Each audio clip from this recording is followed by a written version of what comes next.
জানিয়ে দিব এই মুহূর্তে আমাদের হাতে এসেছে বাংলাদেশের গুরুত্বপূর্ণ আপডেট সংবাদের শিরোনাম। শুরুতেই থাকছে আওয়ামী লীগের বিষয়ে ডক্টর ইউনূসকে যা বললেন মার্কিন ৫ কংগ্রেসম্যান। এবারে জানিয়ে দিব মগবাজার ফ্লাইওভার থেকে বোমা নিক্ষেপ, নিহত ১। আরও থাকছে তারেক রহমানের স্বদেশ প্রত্যাবর্তন, নিরাপত্তায় থাকছে কয়েক স্তরে।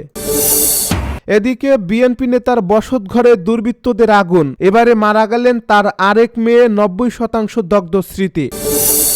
সব শেষে জানিয়ে দিব তীব্র শীত উপেক্ষা করে জনসমুদ্রে পরিণত ৩০০ ফিট এলাকা। এতক্ষণ শুনছিলেন হাতে থাকা আপডেট সংবাদের শিরোনাম, এবারে বিস্তারিত। তবে তার আগে অনুরোধ রইল ভিডিওটিতে একটি লাইক এবং কমেন্ট করে জানিয়ে দিন ভিডিও সম্পর্কে আপনার মূল্যবান মতামত। আরও জানিয়ে দিন ভিডিওটি কোথা থেকে দেখছেন বা কোন জেলা থেকে দেখছেন। আওয়ামী লীগের বিষয়ে ডক্টর ইউনূসকে যা বললেন মার্কিন ৫ কংগ্রেসম্যান। বাংলাদেশে অবাধ, সুষ্ঠু ও অন্তর্ভুক্তিমূলক নির্বাচন নিশ্চিত করার আহ্বান জানিয়ে অন্তর্বর্তী সরকারের প্রধান উপদেষ্টা ডক্টর মুহাম্মদ ইউনূসের কাছে একটি আনুষ্ঠানিক চিঠি পাঠিয়েছেন মার্কিন পার্লামেন্টের নিম্নকক্ষ প্রতিনিধি পরিষদের ৫ প্রভাবশালী সদস্য। এই চিঠিতে তারা আওয়ামী লীগের কার্যক্রম নিষিদ্ধের সিদ্ধান্ত নিয়ে উদ্বেগ প্রকাশ করেছেন। দলটির রাজনৈতিক কার্যক্রম নিষিদ্ধের সিদ্ধান্ত পুনর্বিবেচনা করার আহ্বান জানিয়েছেন অন্তর্বর্তী সরকারের প্রতি। স্থানীয় সময় মঙ্গলবার হাউস ফরেন অ্যাফেয়ার্স কমিটির ওয়েবসাইটে মঙ্গলবার প্রকাশিত এক সংবাদ বিজ্ঞপ্তিতে তথ্য জানানো হয়। যুক্তরাষ্ট্রের হাউস ফরেন অ্যাফেয়ার্স কমিটির র্যাঙ্কিং মেম্বার প্রতিনিধি গ্রেগরি ডব্লিউ মিক্স, দক্ষিণ ও মধ্য এশিয়া বিষয়ক সাব কমিটির চেয়ারম্যান বিল হুইজেঙ্গা ও র্যাঙ্কিং মেম্বার সিডনি কামলেগার জোব প্রধান উপদেষ্টার কাছে এ বিষয়ে একটি চিঠি পাঠান। এতে আরও স্বাক্ষর করেন কংগ্রেস সদস্য জুলি জনসন ও টম শুওজি। এ চিঠিতে তারা বলেন, বাংলাদেশের বর্তমান জাতীয় সংকটের প্রেক্ষাপটে আগামী বছরের ফেব্রুয়ারিতে নির্বাচন আয়োজনের লক্ষ্যে অন্তর্বর্তী সরকারের দায়িত্ব গ্রহণে ডক্টর মুহাম্মদ ইউনূসের এগিয়ে আসাকে তারা স্বাগত জানান। নির্বাচনের বিষয়ে উল্লেখ করে তারা বলেন, অবাধ ও সুষ্ঠু নির্বাচন নিশ্চিত করতে এবং ব্যালটের মাধ্যমে শান্তিপূর্ণভাবে জনগণের মতামত প্রতিফলনের পরিবেশ তৈরিতে রাজনৈতিক মতাদর্শের সব পক্ষের সঙ্গে অন্তর্বর্তী সরকারের সহযোগিতা অত্যন্ত জরুরি। একই সঙ্গে তারা রাষ্ট্রীয় প্রতিষ্ঠানগুলোর নিরপেক্ষতা ও বিশ্বাসযোগ্যতা পুনঃপ্রতিষ্ঠায় প্রয়োজনীয় সংস্কার গ্রহণের গুরুত্ব তুলে ধরেন। তবে আশঙ্কা প্রকাশ করে কংগ্রেসম্যানরা বলেন, যদি সরকার রাজনৈতিক দলগুলোর কার্যক্রম স্থগিত করে অথবা ত্রুটিপূর্ণ আন্তর্জাতিক অপরাধ ট্রাইব্যুনাল পুনরায় চালু করে, তাহলে এসব লক্ষ্য অর্জন ব্যাহত হতে পারে। এ চিঠিতে সংগঠনের স্বাধীনতা এবং সম্মিলিত দায়ের পরিবর্তে ব্যক্তিগত ফৌজদারি দায়বদ্ধতার নীতি আন্তর্জাতিকভাবে স্বীকৃত মৌলিক মানবাধিকার বলে উল্লেখ করেন কংগ্রেস সদস্যরা। তাদের মতে আইনের যথাযথ প্রক্রিয়ার মাধ্যমে অপরাধ ও গুরুতর মানবাধিকার লঙ্ঘনের সঙ্গে জড়িত ব্যক্তিদের বিরুদ্ধে ব্যবস্থা নেওয়ার পরিবর্তে কোনো রাজনৈতিক দলের সব কার্যক্রম একযোগে নিষিদ্ধ করা এসব মৌলিক নীতির সঙ্গে সামঞ্জস্যপূর্ণ নয়। মগবাজার ফ্লাইওভার থেকে বোমা নিক্ষেপ, নিহত ১। মগবাজারে মুক্তিযোদ্ধা গলির সামনে ফ্লাইওভারের উপর থেকে বোমা নিক্ষেপের ঘটনা ঘটেছে। এতে সিয়াম ২০ নামে একজন নিহত হয়েছেন। বুধবার রাতে এ ঘটনা ঘটে। হাতিরঝিল থানার ভারপ্রাপ্ত কর্মকর্তা মোহাম্মদ গোলাম মর্তুজা জানান, বোমা নিক্ষেপের খবর পেয়েছি, ঘটনাস্থলে পুলিশ পাঠানো হয়েছে, বিস্তারিত পরে জানানো হবে। প্রত্যক্ষদর্শীরা জানান, হঠাৎ করে ফ্লাইওভারের ওপর থেকে কে বা কারা একটি বোমা নিক্ষেপ করে, যা এক যুবকের মাথায় পড়ে। এতে ঘটনাস্থলে তার মৃত্যু হয়। নিহত সিয়ামের বাবা বলেন, আমার ছেলে মোটর পার্টসের দোকানে কাজ করত। কাজ শেষে রাস্তা দিয়ে হাঁটার সময় তার উপর বোমাটি নিক্ষেপ করে। এতে ঘটনাস্থলে সিয়াম মারা যায়। পরে আইনশৃঙ্খলা বাহিনীর সদস্যরা ঘটনাস্থলে যায় এবং ঘটনাস্থল ঘিরে রাখে। বোম্ব ডিসপোজাল ইউনিটের সদস্যরাও সেখানে পৌঁছে আলামত সংগ্রহ করে। রমনা থানার উপপুলিশ কমিশনার মোহাম্মদ মাসুদ আলম ঘটনাস্থল পরিদর্শন করছেন।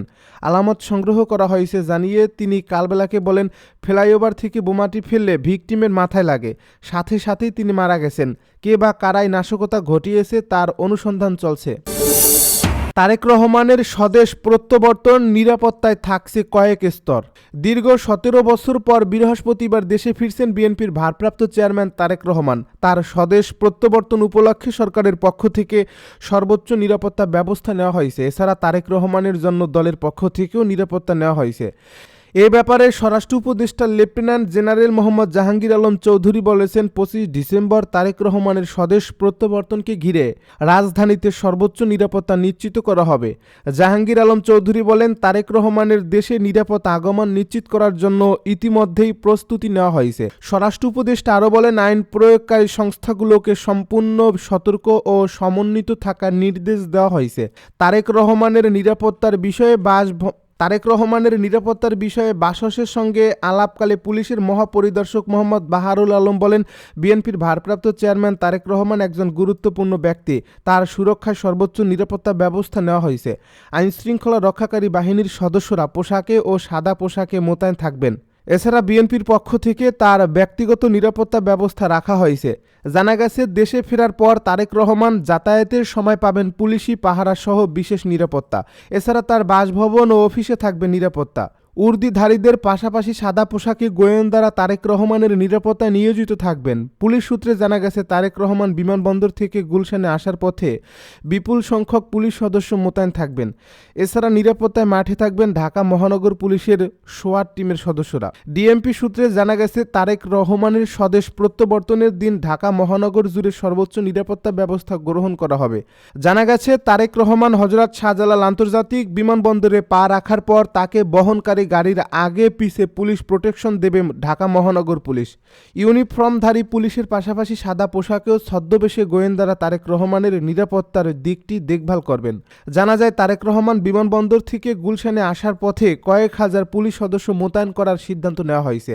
এছাড়াও ওই দিন তার নিরাপত্তা উপলক্ষে মাঠে থাকবে ঢাকা মহানগর পুলিশের সোয়াট টিম, বোম ডিসপোজাল ইউনিটের সদস্যরা। তার বাসা ও অফিস ডগ স্কোয়াড দিয়ে সুইপিংয়ের মাধ্যমে নিরাপত্তার দায়িত্ব নেবে পুলিশ। বিএনপি নেতার বসতঘরে দুর্বৃত্তের আগুন, মারা গেলেন 90% দগ্ধ স্মৃতি। লক্ষ্মীপুরে বিএনপি নেতার বসতঘরে দুর্বৃত্তদের আগুনে শিশু শিক্ষার্থী আয়েশা আক্তার বিনতির পর এবার মারা গেলেন তার বড় বোন সালমা আক্তার স্মৃতিও। আগুনে শরীরের 90% দগ্ধ হয়ে স্মৃতি আইসিইউতে ভর্তি ছিলেন। বুধবার রাতে জাতীয় বার্ন ও প্লাস্টিক সার্জারি ইউনিটের আইসিইউতে চিকিৎসাধীন অবস্থায় তিনি মারা যান। রাত 1টার দিকে লক্ষ্মীপুরের অতিরিক্ত পুলিশ সুপার হোসাইন মোহাম্মদ রায়হান কাজেমি বিষয়টি নিশ্চিত করেছেন। স্মৃতি সদর উপজেলার ভবানীগঞ্জ ইউনিয়ন বিএনপির সহ সাংগঠনিক সম্পাদক ব্যবসায়ী বেলাল হোসেনের মেয়ে। বেলাল নিজেও আগুনে দগ্ধ হন। অভিযোগ রয়েছে, 19 ডিসেম্বর রাতে ভবানীগঞ্জের চরমনসা গ্রামের সুতারগুপ্তা এলাকায় দুর্বৃত্তরা বাইরে থেকে দরজায় তালা লাগিয়ে পেট্রোল ঢেলে বিএনপি নেতা বেলালের বসতঘরে আগুন লাগিয়ে দেয়। এতে আগুনে পুড়ে ঘর, আসবাবপত্রসহ তার ছোট মেয়ে আয়েশা মারা যায়। আগুনে বেলাল সহ তার বড় মেয়ে স্মৃতি, মেজ মেয়ে 8ম শ্রেণী পড়ুয়া সাইমা আক্তার বিথি দগ্ধ হন। এর মধ্যে বেলাল লক্ষ্মীপুর সদর হাসপাতালে ভর্তি থেকে চিকিৎসা নিয়েছে। স্মৃতি ও বিথিকে জাতীয় বার্ন ও প্লাস্টিক সার্জারি ইউনিটে দেওয়া হয়। আগুনে স্মৃতির শরীরের 90% ও বিথির 2% শরীর দগ্ধ হয়। বিথিকে চিকিৎসা শেষে হাসপাতালে ভর্তির পর দিনই ছাড় দেওয়া হয়। তবে স্মৃতি আইসিইউতে মৃত্যুর সঙ্গে পাঞ্জা লড়ছিলেন। অবশেষে মৃত্যুর কাছে হেরে গেলেন তিনি। একদিকে মঙ্গলবার রাতে বিএনপি নেতা বেলাল বাদী হয়ে অজ্ঞাতদের আসামি করে সদর মডেল থানায় মামলা দায়ের করেন।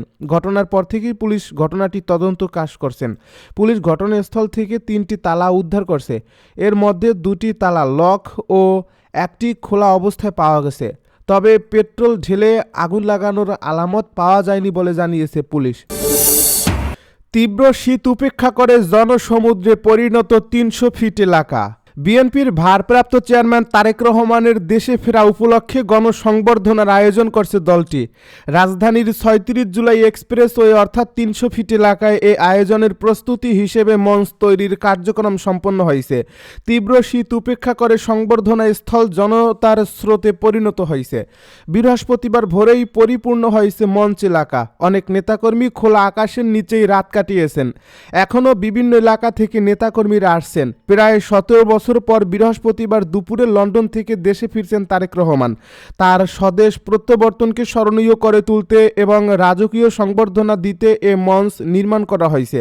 তার আগমন উপলক্ষে রাজধানী সহ বিভিন্ন জেলা থেকে নেতাকর্মীরা সংবর্ধনা স্থলে উপস্থিত হতে শুরু করছেন। স্লোগান, প্ল্যাকার্ড ও উচ্ছ্বাসে পুরো মঞ্চ এলাকাকে উৎসবমুখর পরিবেশে পরিণত করছে। বুধবার সকাল থেকেই মঞ্চের শেষ মুহূর্তের কাজ ও সজ্জার প্রস্তুতি প্রায় সম্পন্ন হয়েছে। সরেজমিনে দেখা গেছে ব্যানার, পতাকা, তোরণ ও আলোকসজ্জায় সাজানো মঞ্চ এলাকা পরিদর্শনে নেতাকর্মীরা হাজির হচ্ছেন। অনেকেই আগের রাত থেকেই অবস্থান নিয়েছেন। নিরাপত্তা নিশ্চিত করতে মঞ্চ ও আশপাশের এলাকায় পুলিশের পাশাপাশি সেনাবাহিনীর টিমও টহল দিচ্ছে। সংশ্লিষ্ট সূত্র জানায়, সার্বিক নিরাপত্তা ব্যবস্থায় ঝুঁকিমুক্ত পরিবেশ নিশ্চিত করতে সমন্বিতভাবে কাজ চলছে। সরেজমিনে গিয়ে দেখা যায়, বিশ্ব রোড মোড় থেকে পূর্বাচলমুখী সড়কের উত্তর অংশে দক্ষিণমুখী করে বাঁশ ও কাঠ দিয়ে তৈরি হয়েছে 48 ফুট বাই 36 ফুটের বিশাল মঞ্চ।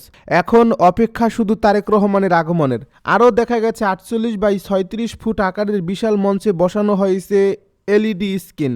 সেখানে বাংলাদেশে জাতীয় পতাকার প্রতিচ্ছবির উপর লেখা রয়েছে তারেক রহমানের ঐতিহাসিক স্বদেশ প্রত্যাবর্তন। এছাড়া নিরাপত্তার বিষয়টি বিবেচনায় রেখে মঞ্চে অবস্থান নিয়েছে বিএনপির ভারপ্রাপ্ত চেয়ারম্যান, নিরাপত্তার নিজস্ব বিশেষ সিকিউরিটি টিমের সদস্যরা।